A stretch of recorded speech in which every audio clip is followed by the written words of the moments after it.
오늘은 복음 노트를 위한 갈라디아서 개관, 복음 노트를 위한 갈라디아서 개관.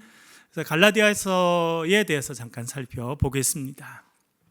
먼저 저자입니다. 여러분, 갈라디아서의 저자 누구입니까? 사도 바울입니다.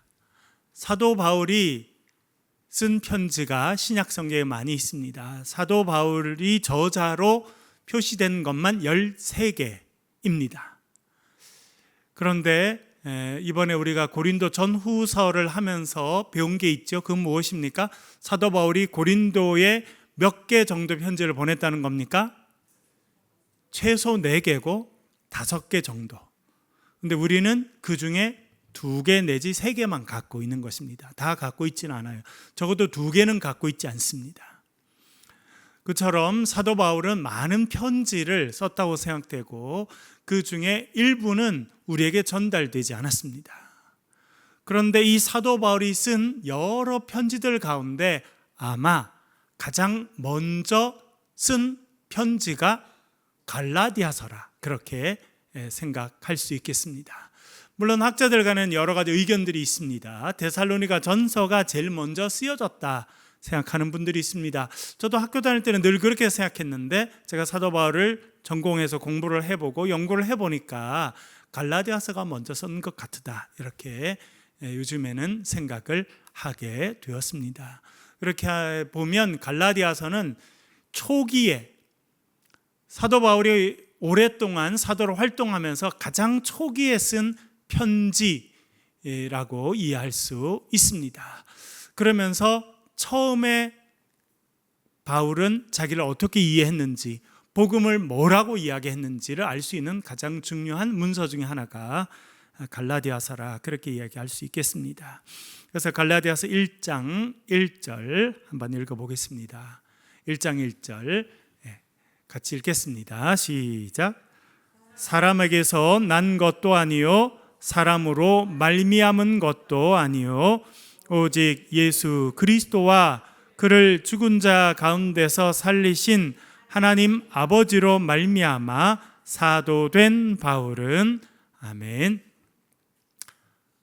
가장 먼저 쓴 편지에서, 그것도 가장 첫 부분에서 사도 바울이 강조하는 것이 있습니다. 그것은 나 사도 바울은, 사실은 재밌는 것은 우리나라 말은 이제 번역을 한 겁니다.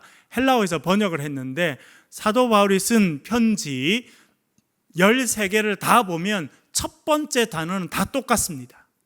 어떤 단어가 제일 처음에 나올까요? 파울로스라는 단어입니다. 파울로스, 바울이라는 뜻입니다. 사도 바울은 반드시 편지의 첫 단어는 자기 이름을 딱 씁니다. 근데 우리나라 말로 이제 번역을 하다 보니까 이게 이제 사도 바울이 사실 1절 제일 마지막에 사도된 바울은 이렇게 해서 마치 1절 제일 마지막에 가 있는 것처럼 보입니다만, 원어는 사도 바울이 자기 이름을 가장 먼저 쓰는 것으로 모든 편지를 시작합니다.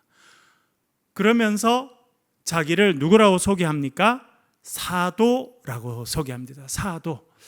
이것을 조금 어려운 말로 정체성이라고 말하는데 대단히 중요합니다. 여러분들은 여러분 자신을 어디 가서 소개할 때 여러분 뭐라고 소개합니까? 뭐라고 소개합니까, 여러분? 저는요 천재종인데요, 이렇게 할 수도 있고, 저는요 거제도 출신인데요, 이렇게 할 수도 있고, 저는요 예준이 아빠인데요, 준민이 아빠인데요, 이렇게 할 수 있고. 그렇죠, 여러분? 자기를 어떻게 소개하느냐 대단히 중요한 부분입니다. 우리 정체성에 중요한 것은 이름입니다. 참 재밌는 것은 1884년 그리고 이제 목사님들 1985년에 우리나라에 선교사님이 들어오시는데, 그리고 1900년이 되면서는 대구에도 많은 선교사님들 오셔서 활동을 열심히 이제 하게 되십니다. 그런데 그렇게 전도를 하다 보니까 여성들이 와서 세례를 받게 되는데, 선교사님들이 쓴 보고에 의하면 선교사님들이 고민에 빠졌어요. 여성들을 세례 줄 때 왜 고민했을까요? 왜 고민했을까요? 네? 그 당시 조선 여자들은 이름이 없었습니다. 그래서 예수 그리스도를 구주로 믿는 누구누구에게, 천세종에게 내가 성부와 성자와 성령의 이름으로 세례를 주노라 해야 되는데, 이 여성이 오니까 남자들은 다 이름이 있었어요. 뭐 개똥이 소똥이가 됐던 남자들은 다 이름이 있었어요. 여성들은 이름이 없었어요. 뭐라 불렸냐면 큰애기, 작은애기, 막내, 큰딸, 뭐 이렇게 집에서 그냥 그렇게 불렀고, 정식 이름을 가진 사람들은 아주 귀족계 일부나 아주 상류층 일부 외에는 여성들 이름이 없었어요. 그래서 세례를 주려니까 어떻게 해야 돼요? 이름부터 지어줬어요. 그래서 김환란 박사 이렇게 나옵니다. 환란, 김환란, 특별하죠. 이름이 환란. 무슨 뜻이었겠습니까? 헬렌, 영어 헬렌. 영어 헬렌을 우리나라식으로 이렇게 발음해서 환란이라고 했어요.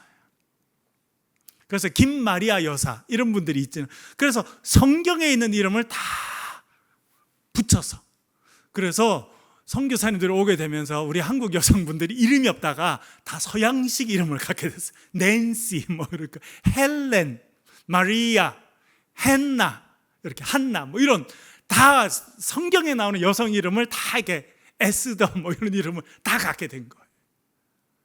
참 너무했다 싶어요. 조선 500년 동안 유교가 지내면서 여성들 이름이 없어요.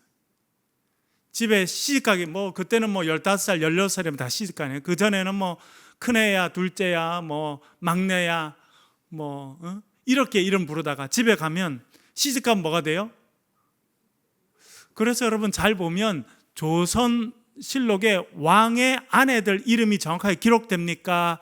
한씨, 이씨 이렇게 기록이 됩니까? 예. 다 무슨 부모, 아버지 성씨 한씨면 한씨, 무슨 뭐 세자빈 한씨 이렇게 표현하지 한 누구 이렇게 안 씁니다. 왜? 없었어요. 이름이 없었다니까요. 사대부집에 그렇게 자란 사람들도 여성 이름이 없었어요. 그래서 여성은 누구로 이야기하냐면 아버지나 자기 가족, 태어난 가족의 성으로 불리든지, 결혼을 하면 남편 성으로 불리게 되고, 나이가 들면 자식 누구의 엄마로 이렇게 불리게 되고, 혹은 결혼을 하면 우리 옛날에도 뭐라 불렀어요? 지역 출신, 서산댁, 충주댁 이렇게. 여자들이 이름이 없었어요. 그러니까 여성의 정체성이라는 것은 어떤 남자와 연결되어 있느냐, 어떤 지역과 연결되어 있느냐, 그거밖에 없었던 거예요. 조선시대 여성들의 정체성이라는 건 그 정도였어요. 그런데 선교사님들이 와서 처음으로 이름을 딱 지어줍니다. 김마리아, 김환란, 헬렌 이렇게 성경 이름을 붙여주고 에스더라고 부르고, 그렇게 해서 우리 조선의 여성들이 이제 세례를 받으면서 세례명은 아니지만 이름을 정식으로 이제 갖게 되었습니다. 사도 바울, 그는 자기를 뭐라고 이야기했냐면 사도라고 이야기합니다. 사도는 아포스톨로스라는 뜻이고 보냄을 받은 사람이다 라고 하는 뜻입니다. 그러니까 바울은 자기를 어떻게 생각했냐면 하나님이 나를 선택하셔서 부르셨고 나를 보내셨다, 그래서 나는 보냄 받은 사람이다 라고 하는 정체성을 평생 갖고 살았습니다. 그래서 자기를 사도된 바울, 나는 바울인데 나는 사도다, 그렇게 이야기했습니다. 그런데 그 앞에 그가 길게 써놓은 게 있죠. 뭐라고 했습니까? 2번이나 말하는 것은 사람에게서 난 것도 아니고 사람으로 말미암은 것도 아니고, 뭡니까? 사람이 나에게 영향을 준 것도 아니고 어떤 사람이 나를 시켜서 내가 사도가 된 것이 아니다라고 하는 것을 부인합니다.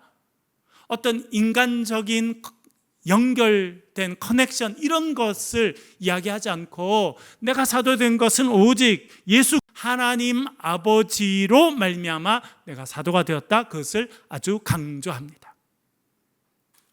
여러분, 그 당시 로마 시대 때는 누구를 아느냐가 되게 중요했습니다.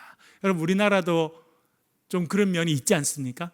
누구를 안다, 누구랑 친하다, 이게 중요했는데 로마 시대 때는 그게 너무너무 중요한 시대였습니다. 그런데 사도 바울은 그렇게 하는 습관들을 다 끊어내고, 나는 어떤 사람하고도 연결되거나 어떤 사람이 추천받은 것이 아니라 오직 예수 그리스도와 그분을 살려서 부활케 하신 하나님의 부르심, 받은 사람이고 그 하나님의 보내심을 받은 사람이다. 그렇게 생각하고 살아간 것입니다. 여러분, 하나님께서 저와 여러분을 거룩한 하나님의 자녀로 불러주신 줄로 믿습니다. 그 정체성을 갖고 이 땅을 살아가실 수 있기를 간절히 바랍니다. 수신자는 누구입니까? 갈라디아 교회들인데요. 1장 2절 전반절만 한번 읽어보겠습니다. 같이 읽을게요. 시작. 함께 있는 모든 형제와 더불어 갈라디아 여러 교회에게라고 썼습니까? 교회들에게라고 썼습니까? 교회들. 왜냐하면 그러니까 이건 뭘 알 수 있습니까? 갈라디아 이 교회는 한 개였다는 겁니까? 여러 개였다는 겁니까? 여러 개이고 그 교회들이 근처에 있어서 편지를 써서 보내서 그 교회들이 돌아가면서 읽도록 썼다고 하는 것을 벌써 이 한 단어에서 알 수 있습니다. 자, 특별히 여기서는 갈라디아라고 하는 단어가 나왔습니다. 갈라디아. 예. 그림을 또 보여드리겠는데요. 갈라디아라고 하는 말이 어디서 나왔을까? 그 다음 좀 넘겨주시고, 여러분 여기 보시면 지금 빨갛게, 장화처럼 빨갛게 된 데가 어디입니까? 로마죠, 로마. 그 위에 지금 파란색으로 되어 있는 여기가, 저 위에 이제 여러분 잉글랜드도 보이시죠? 영국.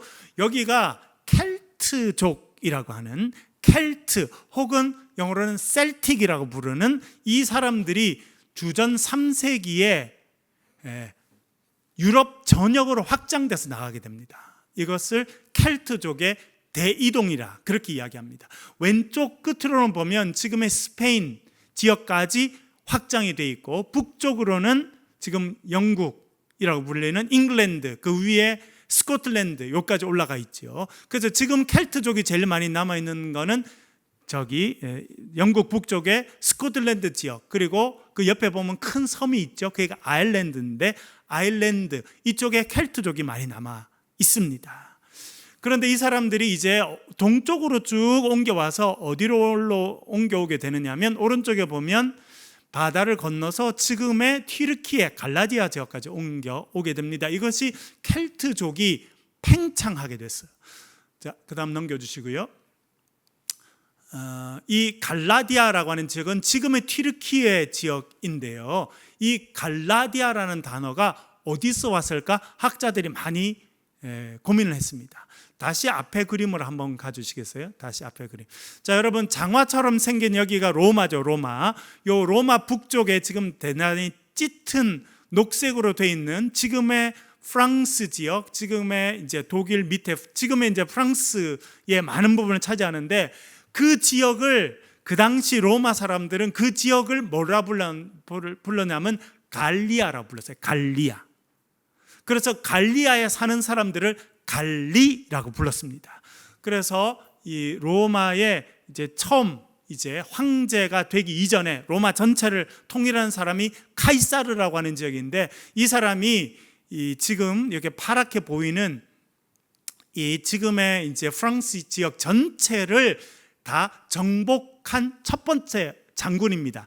그리고 그 사람이 그 전쟁 기록을 썼는데, 그것을 갈리아 전쟁기라고 하는 이름으로 자기가 직접 다 자기 전쟁한 것을 다 기록하게 됩니다.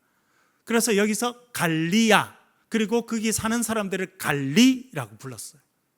로마 사람들 그렇게 불렀다는 겁니다. 그 다음 그림 넘겨주시면, 그래서 지금 여기 갈라디아라고 하는 지역이 이제 지명이 나오게 됐는데, 그 전까지는 없었습니다. 그래서 사람들이 추측해 보건대 이 갈리아라고 하는 지역에 살았던 갈리라고 불렸던 켈트족들이, 그러니까 이름이 여러 개였어요. 그러니까 본인들은 켈트족 혹은 셀틱이라고 자기 스스로를 불렀는데, 로마 사람들은 그 사람들을 갈리라고 불렀습니다. 그래서 그 갈리라고 불렸던 사람들이 지금의 튀르키예 지역에까지 와서 정착하게 돼서 갈리라고 불리는 사람들의 땅, 그래서 갈라디아라고 부르게 되었다라고 생각하게 되었습니다. 넘겨주시고요. 이거는 이제 사도 바울이 활동하던 시대에 로마의 행정구역을 이야기하는 것입니다. 로마 행정구역, 그러니까 주전 26년에 아우구스투스 황제, 1대 황제가 등극하면서 로마가 다스리던 땅들 행정구역을 다시 다 정리하게 됩니다. 그리고 이렇게 지금 요 파란색 짙은 색깔로 되어 있는 요 지역 전체를 갈라디아 행정구역으로 갈라디아라고 부르게 되었고, 그 밑에 보면 우리가 이제 성경에 나오는 이제 뭐 더베 이런 지역들이 그 갈라디아에 속하게 되는 지역이 됩니다. 그래서 이 갈라디아 남쪽에 있었던 도시에 생겨난 교회를 갈라디아 교회라고 부르게 되었다, 이렇게 이해할 수 있겠습니다. 넘기시고요.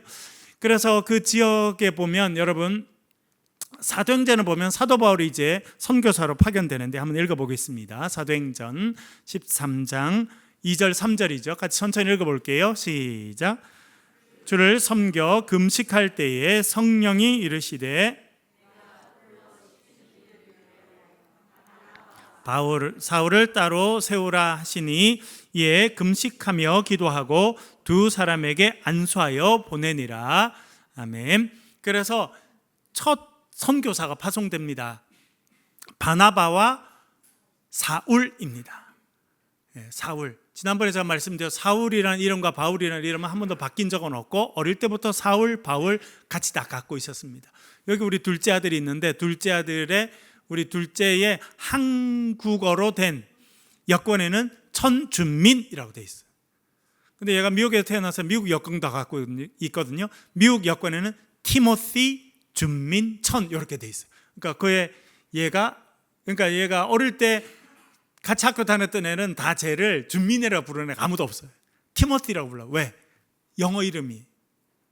한국 이름은 준민이고 영어 이름은 티모시고. 마치 그처럼 사도 바울도 사울이라는 유대식 이름과 바울이라는 로마 이름을 어릴 때부터 같이 갖고 있었습니다.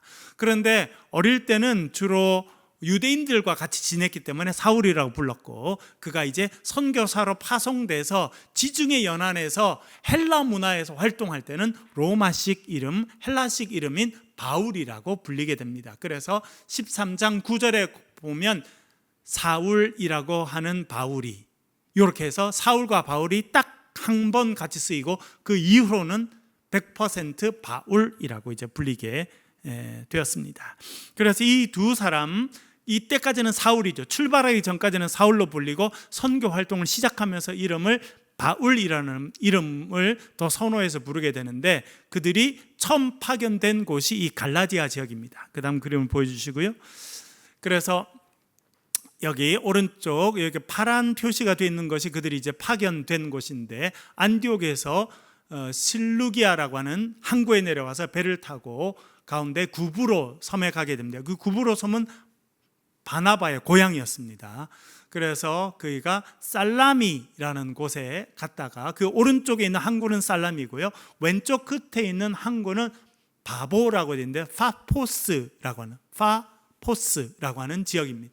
그래서 거기서 다시 배를 타고 위로 올라가서 위에 아탈리아라는 항구에 도착하게 됩니다. 그리고 그 북쪽으로 올라가면 이제 BCD 안디옥이 나오게 되고, 그리고 이고니안, 루스드라, 더베까지 갔다가 다시 그 길을 거꾸로 이렇게 오는 것이 1차 전도 여행인데, 여기에 안디옥이라는 곳, 그리고 이고니안이라는 곳, 그리고 루스드라는 곳, 더베라는 곳, 이 네 지역에 교회를 세우게 됩니다.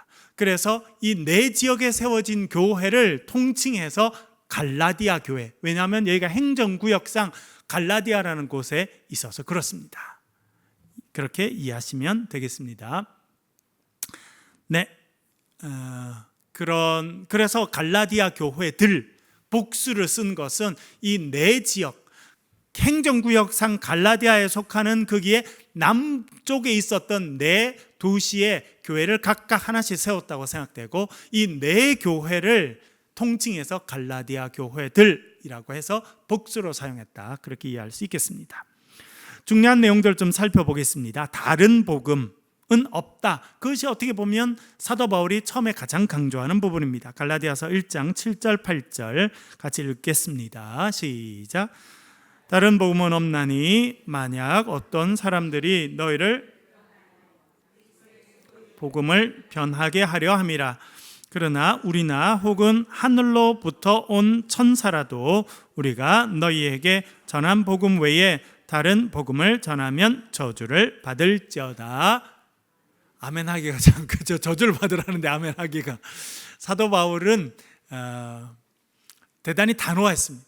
여러분, 좀 젊을 때는 보통 사람들이 좀 더 혈기왕성하잖아요, 그렇죠? 그래서 사도 바울이 첫 번째 쓴 편지에는 저주받으라는 단어를 막 이렇게 2번이나 사용합니다. 어떤 사람에게 저주받으라고 이야기한다는 것입니까?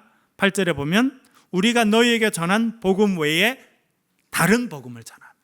그러면 우리가 전한 복음은 뭐고 다른 복음은 무엇입니까? 그러니까 누군가 와서 다른 복음을 전했다는 겁니다. 그렇게 다른 복음을 전하는 사람은 그 전한 사람이 하늘에서 내려온 천사라도 저주를 받을 것이다. 그렇게 이야기하게 됩니다. 사도 바울이 전한 복음은 무엇입니까? 그것은 예수 그리스도의 복음입니다. 오직 십자가에 달리셨고 부활하신 예수 그리스도를 믿는 것으로 충분하다. 그 예수님을 믿는 자가 구원받게 된다는 것이 사도 바울이 전한 복음이었습니다. 그러면 나중에 딴 사람이 와서, 사도 바울 이후에 딴 사람이 와서 전한 다른 복음은 무엇이었겠습니까? 그 다른 복음은 예수 믿는 거 중요하다. 그러나 예수 믿는 믿음만으로 충분하지 않다. 왜냐하면 아브라함이 할례 받았듯이 우리가 할례도 받아야 되고 음식도 가려 먹어야 되고, 그래서 할례를 받게 하고 음식을 가려 먹게 하고, 여러분 지난번에 말씀드렸습니다만 그냥 상식적으로 알아두실 중요한 단어가 있는데 그냥 상식으로 알아두시면 됩니다. 유대인들이 합법적으로 먹을 수 있는, 종교적으로 문제가 없이 먹을 수 있는 음식을 통칭해서 뭐라 부릅니까? 코셔라고 부릅니다. 코셔. 예. 요즘에는 이제 여기 이슬람 분들도 우리나라 많이 있는데, 이슬람 사람들도 사실은 뿌리는 어떻게 보면 유대인들과 다 비슷하기 때문에 이 사람들도 뭐 돼지고기 안 먹고 안 먹는 음식이 많아요. 그래서 자기들이 먹을 수 있는 음식을 또 따로 부릅니다. 이슬람 사람들이 합법적으로 먹을 수 있는 음식을 뭐라 부릅니까? 할랄이라고 부릅니다. 할랄. 사실은 개념은 같습니다. 단어만 그렇게 붙이는 거죠. 그래서 미국이나 이런 데 가면 코셔만 파는 음식 코너가 또 따로 있고, 요즘에 우리나라도 하도 이제 뭐 인도네시아나 이런데, 인도네시아 2억이 넘는 인구에 많은 사람들이 한국에 놀러 오고 있거든요. 근데 그중에 종교적인 사람들은 또 음식을 되게 가려 먹습니다. 그래서 그 사람들 위해서 좀 파는 음식을 따로 하자, 뭐 하지 말아야 된다, 이런 게 있는데, 그냥 상식적으로 그런 음식들은 할랄이라고 부르고 유대인들이 먹을 수 있는 음식은 코셔라고 부릅니다.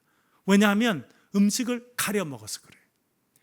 다른 복음이라는 것은 무엇이냐면, 예수 믿는 것 중요하지만 예수 믿는 것으로 온전하지 않고 할례도 받고 코셔 음식도 먹고 또 절기도 잘 지켜야 된다라고 가르치는 것이 다른 복음이었습니다. 그러니까 예수 믿는 믿음만으로 충분하지 않다라고 가르친 것이 다른 복음이에요. 사도 바울은 그것은 잘못된 것이다, 그렇게 가르친 것입니다. 어떻게 보면 바울 때부터 벌써 이단들이 있었다, 이렇게 쉽게 생각해 볼 수 있겠습니다. 네 번째는 사도로 부르심을 받았다는 내용인데요, 갈라디아서 1장 15절 16절 같이 한번 읽겠습니다. 시작. 그러나 내 어머니의 태로부터 나를 택정하시고 그의 아들을 이방에 전하기 위하여 그를 내 속에 나타내시기를 기뻐하셨을 때에 내가 곧 혈육과 의논하지 아니하고. 아멘. 오늘 아침 복음 노트를 통해서 이 말씀을 드렸습니다만, 사도 바울이 사실은 예수님을 그 전에는 못 만났던 것 같아요. 그런데 예수님을 처음 만났던 곳은 다메섹에 올라갈 때입니다. 다메섹에 올라갈 때 그는 부활하신 예수님을 만나게 됩니다. 그러면서 자기 인생이 완전히 바뀌게 됩니다. 그리고 그것으로 끝난 것이 아니라 예수 그리스도를 만나게 되니까 뭐가 바뀌게 되냐면 사고방식이 바뀌게 됐습니다. 그 전까지는 율법주의적인 사고방식을 갖고 있었는데 이제 복음 중심의 사고방식으로 바뀌게 됩니다. 그 결과가 뭐가 되느냐 하면 모든 것을 새롭게 해석하게 됩니다. 여러분, 그래서 가치관을 갖는 것 대단히 중요합니다. 어떤 가치관을 갖느냐 대단히 중요하죠. 제가 말씀드렸습니다. 유교가 우리나라 500년을 지배했어요. 여성들 이름 안 줬습니다. 왜? 중요하지 않으니까. 공부시켰습니까? 안 시켰습니까? 최근에 어떤 학자 이야기를 들으니까 선교사님들이 들어왔을 때 보니까 우리나라 조선 500년 동안 유학을 강조하고 공자를 강조하고 맹자를 강조하고 공부하는 걸 그렇게 강조했는데 95%가 문맹이었어. 95% 문맹. 근데 지난주에 말씀드린 것처럼 선교사님들이 들어와서 세례 줄 때 여성들에게 이름을 줍니다. 그리고 세례 받는 조건 중에 하나가 뭐라고 말씀드렸어요?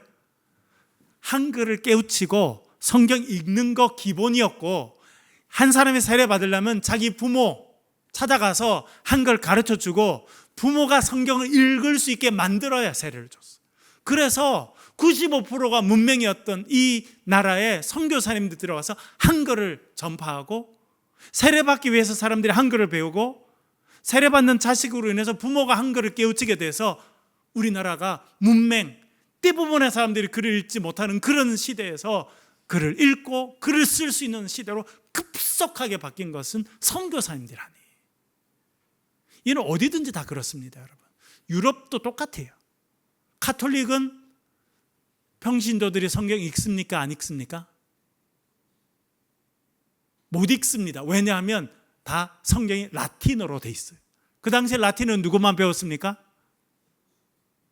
사제들만, 신부님 될 사람들과 상류층들만 라틴어를 배웠어요. 그리고 일반 평민들은 뭐 불어 쓰고 독일어 쓰고 영어 쓰고 이렇게 하는데 미사를 또 라틴어로 다 하네? 못 알아들어. 그러니까 그림을 많이 그려놓고 그 그림이라도 보고 그렇게 만들어 놓은 거고, 그래서 가톨릭은 신부님들 그리고 상류층들만 글을 읽게 하지 이런 평민들은 글을 읽는 게 중요하지 않았습니다. 그리고 심지어 이 교육을 많이 받지 못한 평신도가 성경을 읽고 해석하다가 잘못 해석하면 이단이 될 수 있기 때문에 성경을 읽는 것도 추천하지 않았습니다. 그런데 프랑스도 지금도 가톨릭 중심 국가입니다만, 그 중에 깔뱅의 영향을 받은 깔뱅 후에 휴그노라고 하는 사람들이 있는데, 그 사람들은 지금 우리랑 똑같았어요. 집에서 예배를 드렸습니다. 그리고 집에 사람들이 다 돌아가면서 성경을 읽었어요. 그러니까 엄마 아빠 성경 읽는 거, 글자 읽는 거 기본이고, 애가 조금 있다가 말 배우고 조금 지나면 뭘 가르쳐요? 걔한테 글자 읽는 걸 가르치는 거예요. 그래서 애들이 어릴 때부터 가정예배 드릴 때 성경을 읽도록 만든 거예요.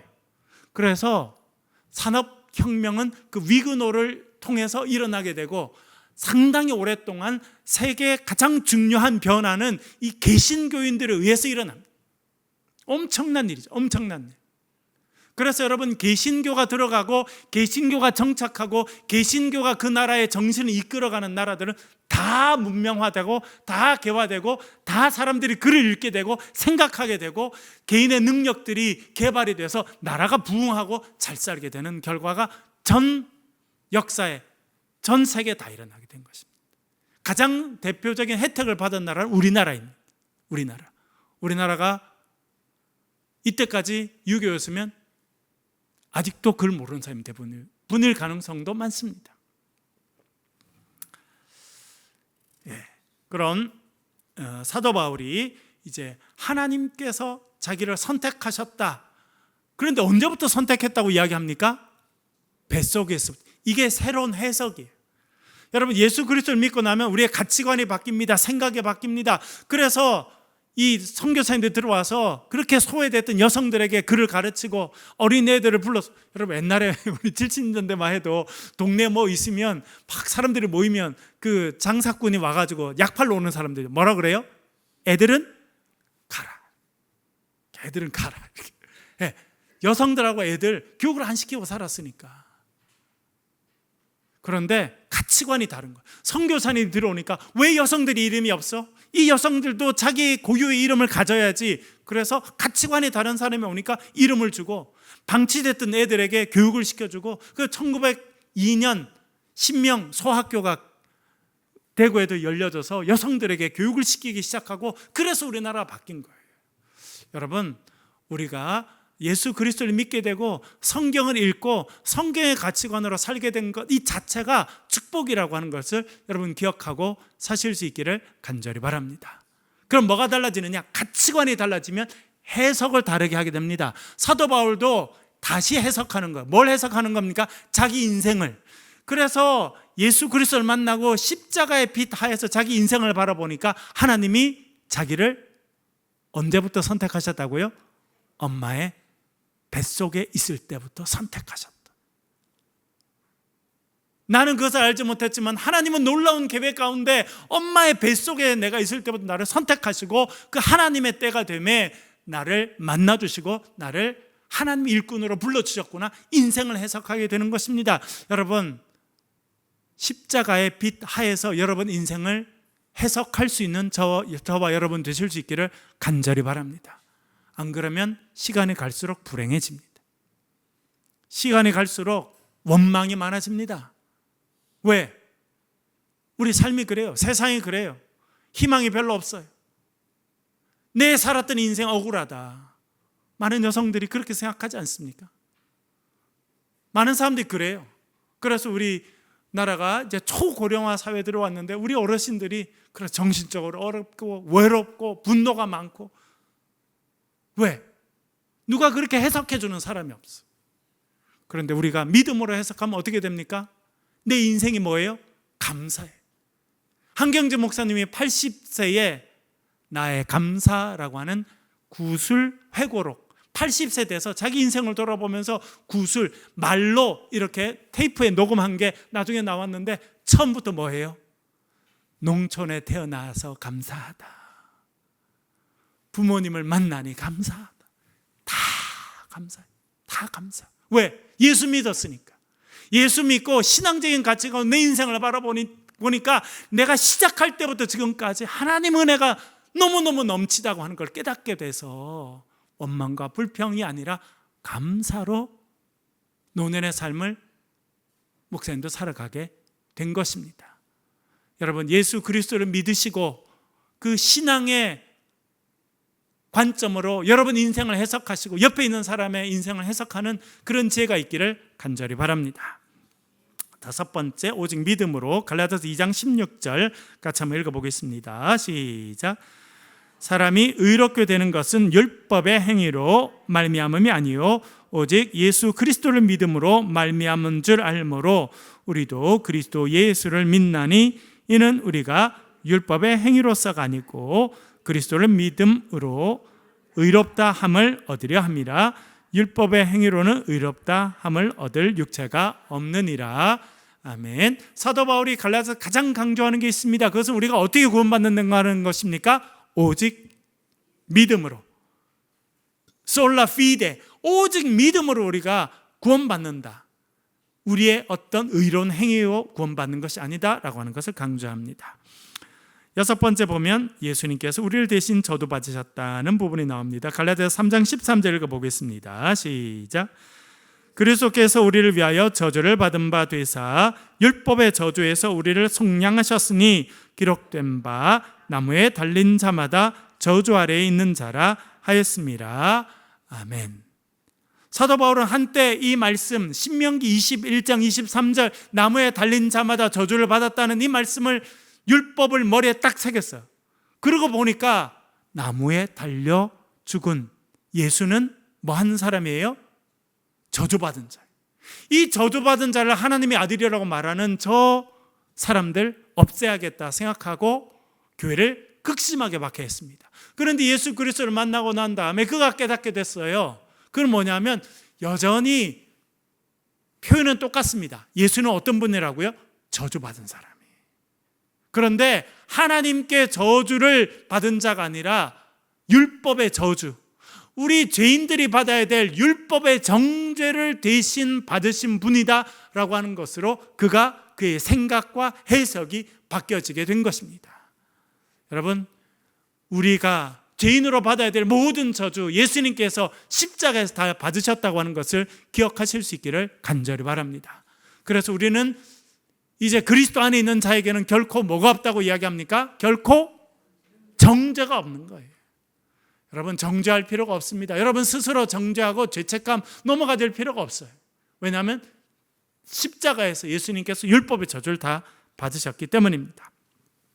일곱 번째, 초등교사인 율법인데요.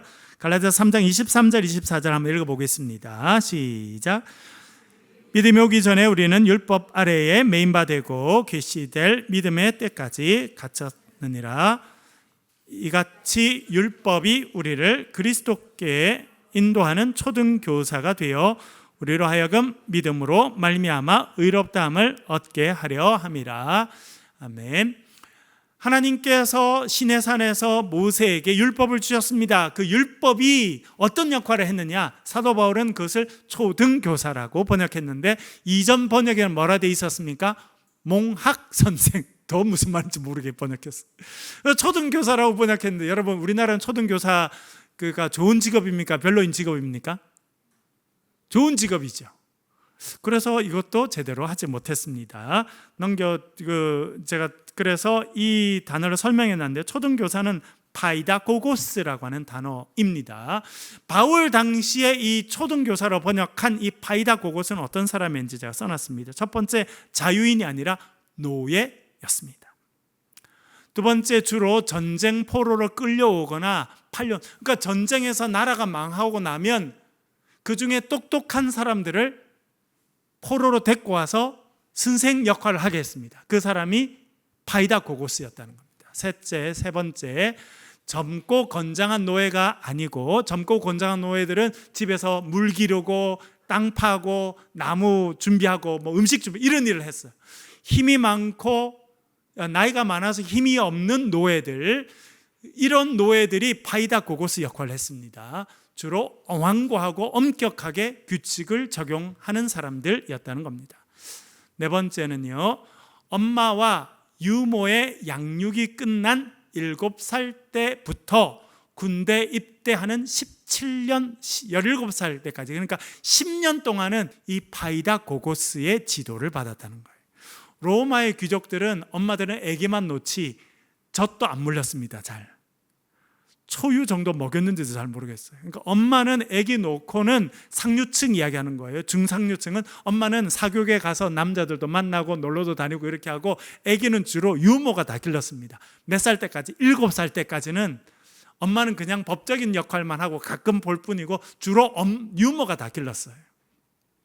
7살 때 되면 이 파이다고고스의 손에 맡겨서 파이다고고스가 이 아이들을 학교나 우리 지금 말하는 학원 이런 데 데리고 다니는 역할을 했어요. 언제까지? 군대 갈 때까지, 17살 때까지 10년 동안. 그 다음 넘겨주시고요. 5번째, 가장 중요한 임무는 아이를 보호하고 지키는 겁니다. 아이가 학교를 갈 때나 운동하러 갈 때나 아이를 이끌고 가면서 아이를 보호해 주는 역할이 파이다고고스의 역할이었습니다. 6번째, 도덕교사 역할도 했어요. 그래서 아이를 데리고 다니면서 해야 되는 행동과 말을 엄격하게 가르쳤습니다.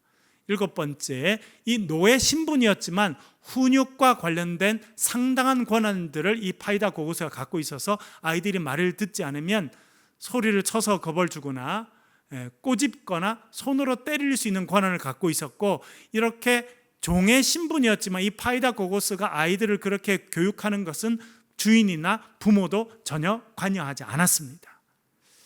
그리고 8번째, 성인, 그러니까 군대 갈 나이 만 17살 정도가 되면 이제 이 노예 선생의 손에서 벗어나게 됩니다.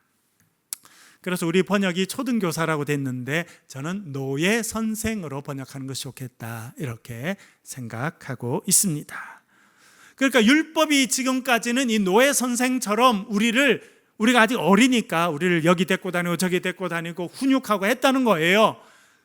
그런데 이제 예수 그리스도가 오시고 예수 그리스도를 믿는 믿음이 오게 되었더니 우리는 이제 그 노예 선생에서 해방되게 되었는데, 그 노예 선생이 지금까지 율법이었다, 그렇게 이야기하고 있습니다. 8번, 자유를 주셨다는 내용인데요. 갈라디아서 5장 1절 읽어보겠습니다. 시작. 그리스도께서 우리를 자유롭게 하려고 자유를 주셨으니 그러므로 굳건하게 서서 다시는 종의 멍에를 매지 말라. 아멘. 갈라디아서에서 딱 한 구절만 선택할 수 있다 하면 5장 1절을 선택할 수 있습니다. 그리스도께서 우리에게 뭘 주셨다고요? 자유롭게 하려고, 두 번이나 자유 쓰죠. 그래서 이 갈라디아서를 자유의 대헌장이라고 부른 사람이 있습니다. 우리가 지금까지는 노예 선생 같았던 율법 밑에 있었는데 이제 예수님이 오시니 우리를 해방시켜 주셔서 우리에게 자유를 주셨는데, 그러니 다시 멍에를 매지 말라. 여러분, 멍에는 뭘 말합니까? 소 이렇게 목에 이렇게 걸어서 밭갈 때 하는 그것을 멍에라고 말합니다. 그 멍에가 율법이었던 거예요. 그런데 목에 있던 그 멍에를 예수님께서 다 벗어 던지게 하셨습니다. 자유를 주셨어요. 그러니 다시 멍에를 매지 말라. 그 뭐냐면 다시 할례 받고 음식법 지키고 하는 그런 율법으로 돌아가지 말라, 그런 의미입니다. 9번 성령의 열매인데요, 그러면 우리는 이제 율법 외에 뭘 바라보고 살아야겠느냐? 성령의 충만함을 사모하고 성령의 인도하심을 받는 성령의 사람으로 살아서 결국 성령의 열매를 맺는 인생이 되라, 그렇게 말해주고 있습니다. 5장 22절 23절 같이 읽겠습니다. 시작. 오직 성령의 열매는 사랑과 일학과 화평과 오래 참음과 자비와 양성과 충성과 온유와 절제니 이 같은 것을 금지할 법이 없느니라. 아멘. 성령의 열매 9가지 있는데 그 중에 첫 번째가 뭡니까? 사랑이에요. 그러니까 방언 못해도 괜찮고 예언의 은사도 없어도 괜찮은데 사랑하며 살 수 있으면 그 사람은 성령의 사람으로 살 수 있다는 것입니다. 또 제일 마지막에 보면 뭐가 나옵니까? 제일 마지막 9번째 열매는 절제. 예. 마음대로 하고 사는 것이 아니라 성령의 인도하심을 받는 사람은요, 절제한다는 거예요. 나중에 이 절제는 이 깔뱅의 후에 들인 이 개신교의 가장 중요한 덕목이 됩니다. 그래서 나중에 네덜란드의 사람들이 이 깔뱅의 영향을 받아서 개혁교회 사람들이 네덜란드에 살게 되는데 새까만 옷밖에 안 입습니다. 새까만 옷밖에, 화려한 옷 안 입어요. 카톨릭은 막 사제들이 뭐 빨간색, 파란색, 주황색, 녹색 다 화려한 거 입는데 까만 옷밖에 안 입습니다. 절제의 모습이에요. 나중에는 말씀드린 것처럼 네덜란드 동인도 회사가 세계 무역의 3분의 1을 차지하게 됩니다. 절제하고 말씀 보고 그렇게만 살았는데 세계 최고의 부자가 된 거예요. 그래서 책을 하나 썼어요. 너무 부자라 부끄럽다. 그 사람이 쓴 책이에요. 내가 절제하고 살아야 되는데 그렇게 열심히 일하고 말씀 보고 음식도 절제하고 삶도 절제하고 살았는데 세계 최고의 부자의 나라가 된 거예요. 그래서 책을 썼어요. 너무 부자가 돼서 너무 돈이 많아서 부끄럽다 라고 썼던, 절제하고 살아야 되고 검소하게 살아야 되는데 너무 돈이 많아졌다는 거예요. 참 아이러니죠, 여러분. 그래서 개신교가 들어간 나라마다 나라의 기강이 서게 되고 범죄율이 떨어지게 되고 사람들이 절제하고 살고, 그러나 나라는 부강해지고, 그런 역사가 있게 됐다는 거예요. 마지막 10번째, 예수의 흔적이 있다. 사도 바울이 그렇게 말합니다. 갈라디아서 6장 17절 같이 읽겠습니다. 시작. 이후로는 누구든지 나를 괴롭게 하지 말라. 내가 내 몸에 예수의 흔적을 지니고 있노라. 아멘. 흔적, 스티그마라는 것입니다. 스티그마, 예수. 내가 예수 그리스도의 흔적이 있다. 여러분, 이 스티그마는 또 어떻게 번역할 수 있냐면 흉터라고 번역할 수 있습니다. 흉터. 흔적은 흉터. 그러니까 사도 바울이 복음 전하다가 붙잡혀서 옷이 벗겨지고 매를 많이 맞았어요. 그래서 그의 몸에 흉터가 많이 있었습니다. 채찍에 맞은 흉터, 매에 맞은 흉터, 돌에 맞은 흉터. 그런데 그것을 그는 부끄럽게 생각하지 않았습니다. 그것을 뭐라고 말했냐면, 내가 무슨 죄를 지어서 이렇게 매를 맞고 이렇게 하지도 않아도 고생해, 그게 아니고 하나님이 나를 사랑하셔서 내 몸에 예수 그리스도의 십자가를 닮은 흔적을 주셨으니 감사할 뿐이다. 그렇게 말했다는 것입니다. 여러분, 여러분의 삶이 언젠가는 끝나게 됩니다. 이 땅에서 여러분의 삶의 자체가 남게 될 것인데 그것이 예수님의 닮은 흔적이 되는 그런 인생이 되시길 바랍니다. 우리 한번 통성으로 기도하겠습니다. 기도하실 때, 주님, 우리도 정말 복음의 사람으로 살게 하여 주시고 예수 그리스도의 복음을 따라가고 예수님을 따라 살다가 우리 인생에 예수의 흔적이 남는 그런 인생 되게 도와주시옵소서. 그런 교회가 되게 도와주시옵소서. 기도해 주시고, 우리 청년들을 위해서 기도해 주시고, 우리 중고등부 학생들, 유초등부 학생들, 우리 자녀들 위해서 우리 통성으로 같이 한번 기도하겠습니다. 기도하십시다. 아버지 하나님,